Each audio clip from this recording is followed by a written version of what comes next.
ठीक है, आज का जो आर्टिकल है वो बेल लॉ को रिफॉर्म करने से संबंधित है। बेल लॉ समझते हैं ना, जब किसी को अरेस्ट किया जाता है और जेल में डाल दिया जाता है तो उसको बेल मिलती है, तो उस बेल की कुछ कंडीशंस होती है, तो उसी को रिफॉर्म करने की बात कही गई है। राइटर ने बहुत अच्छा आर्टिकल लिखा है और स्टार्टिंग इन्होंने ये कहा है कि मतलब कॉन्टेक्स्ट है कि सुप्रीम कोर्ट ने अभी जो जज हैं जो एक्चुअली बेल देते हैं उनको ये मशवरा दिया है, एक सजेशन दिया है, एक सलाह दिया है, एक एडवाइस दिया है कि आप जो ये अननेसेसरी कंडीशंस लगाते हो ना बेल के साथ, जैसे मैं मान लीजिए कोई जुर्म किया हूं और मुझे जेल में डाल दिया गया और मुझे बेल मिल रहा है, तो अब मेरे साथ कंडीशंस लगाई जाएगी, वो जज साहब जो है वो कंडीशंस लगाए। तो सुप्रीम कोर्ट ने ये बोला है कि जो अननेसेसरी कंडीशंस आप लगाते हैं बेल देते समय उससे थोड़ा परहेज करिए। अननेसेसरी कंडीशंस किस तरीके की लगाई जाती है, जैसे आपको बेल दिया जाएगा इस शर्त पे कि आप कम्युनिटी सर्विस जाके करोगे, आपको बेल दिया जाएगा इस शर्त पे कि आप जाके विक्टिम से माफी मांगोगे, आपको बेल दिया जाएगा इस शर्त पे कि आप महात्मा गांधी की ऑटोबायोग्राफी पढ़ोगे। तो इस तरीके की अननेसेसरी कंडीशंस से इत्तेफाक नहीं रखते हैं राइटर, और वही सलाह दे रहे हैं कि जब सुप्रीम कोर्ट ने इस बात को मना कर दिया है तब ये इस तरीके की कंडीशंस क्यों रखी जाती है।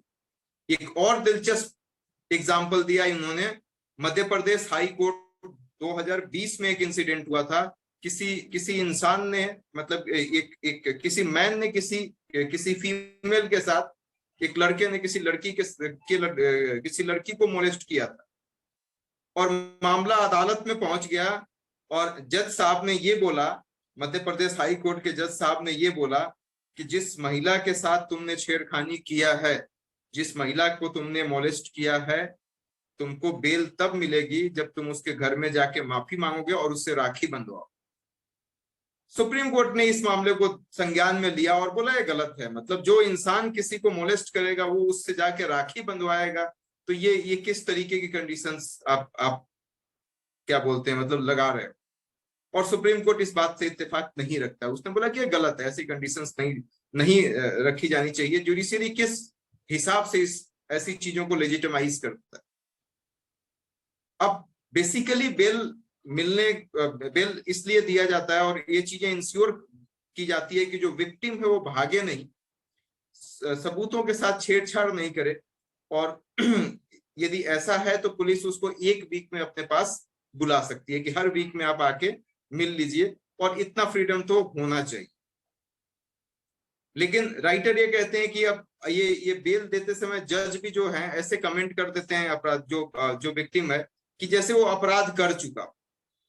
तो एक मूवी आई थी जॉली एलएलबी, तो उसमें सौरभ शुक्ला जो जज होते हैं, आप लोगों ने देखा होगा, शायद समझ में आया हो, तो कहते हैं कि अदालत अंधी होती है, जज नहीं अंधा होता है, जज तो सिर्फ सबूत देखते रहता है और सबूत उसके पक्ष में, क्योंकि जज को उसी दिन सच्चाई पता चल जाती है जिस दिन केस आता है।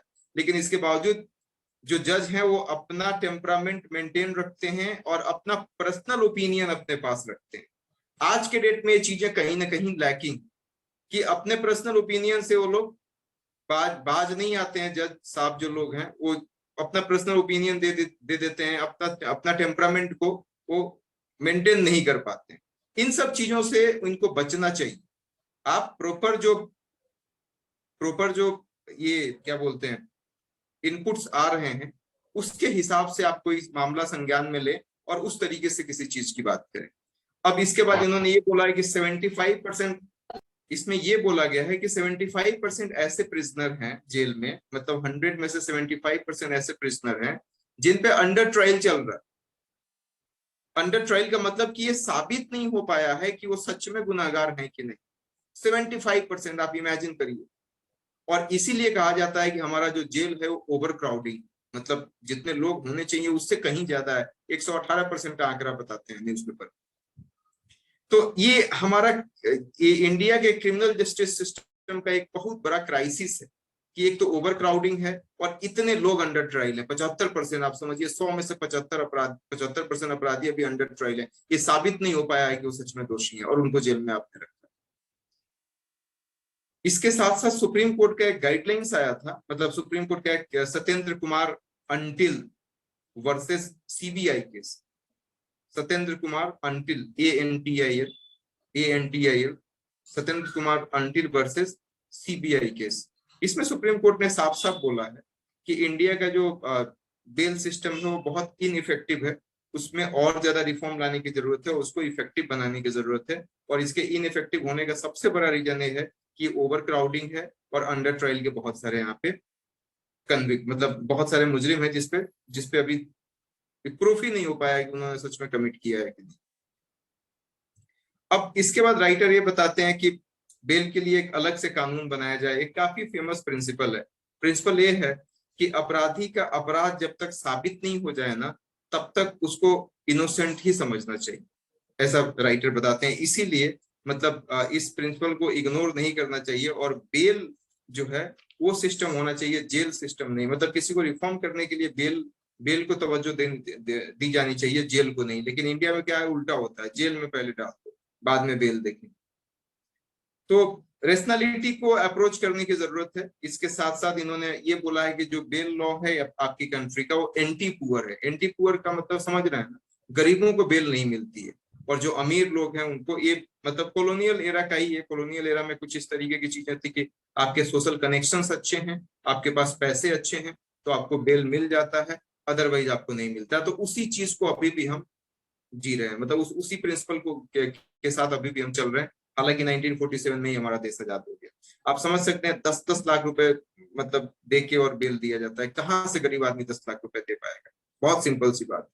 तो इन्होंने यहाँ तक बोला है कि माइग्रेंट वर्कर जो है, माइग्रेंट वर्कर में जो जेल में जाते हैं ना, तो उनका कोई सोशल कनेक्शन बहुत ज्यादा होता है क्योंकि माइग्रेंट वर्कर है ना, तो उनका मतलब बहुत ज्यादा उनके पास पैसे होते हैं। और कहा जाता है कि 14 से 15% तो इसलिए मतलब उनको बेल मिलती ही नहीं है क्योंकि ये कंडीशंस ही ऐसे दे देते हैं।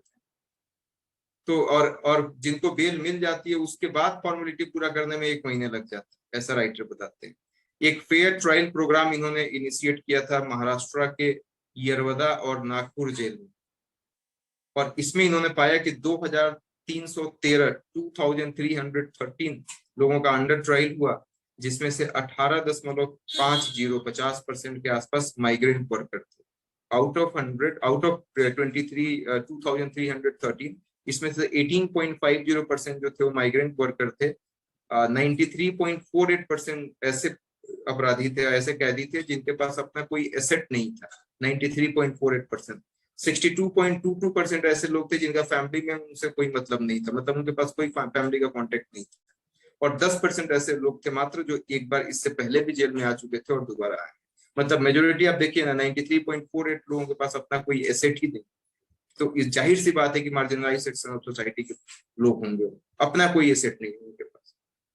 तो कहा जाता है कि देखो, बेल देने में कोर्ट का डिस्क्रिशनरी पावर तो है, लेकिन ये डिस्क्रिशनरी पावर जज अपने विम्स एंड फैंसी के हिसाब से नहीं यूज कर सकते।